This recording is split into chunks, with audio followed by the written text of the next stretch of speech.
Okay. Ito, meron na naman tayong dumating na dalawang order para sa wave na ating project semi-upgrade. Ito yung unang alang order ko na ito ay isang fuse box. I-unbox na natin. Medyo may konting gigil ito. Napakaganda naman, napakaayos ang dating. Goods, may naman na rin fuse. Kaya sa mga gustong umorder ng fuse box na legit, iyan ko na lang yung link sa comment section.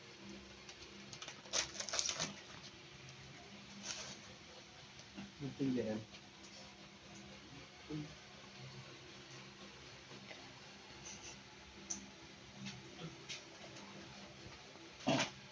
Ito, i-unbox naman natin yung isa pa.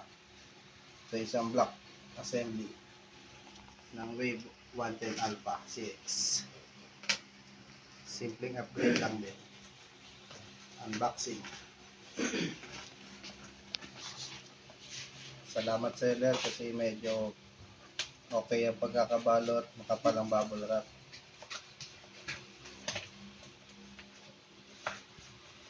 Ito medyo natatagal na, natitense ba? Kinakabahan sa unboxing. Gigil yarn. Grabe ba?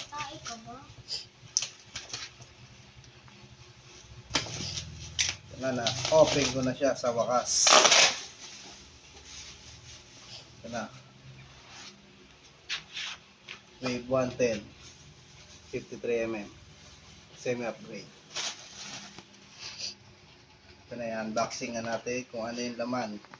Sana walang damage. Ang motor yan, alam ang plastic.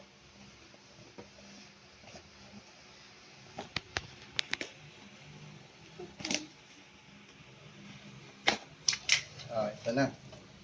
Uy, pagbukas pa lang ng box. Abay. All goods. Okay, ito ang kasama. Gasket. Buksan ko muna, baka walang piston lock to eh. Check. Oh, nahulog na nga ang piston. Ito ang piston ring. Piston lock. At piston pin.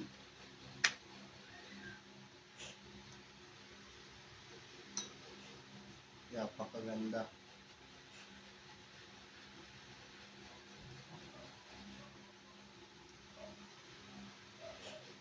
Black at piston. Sulit. Okay, salamat.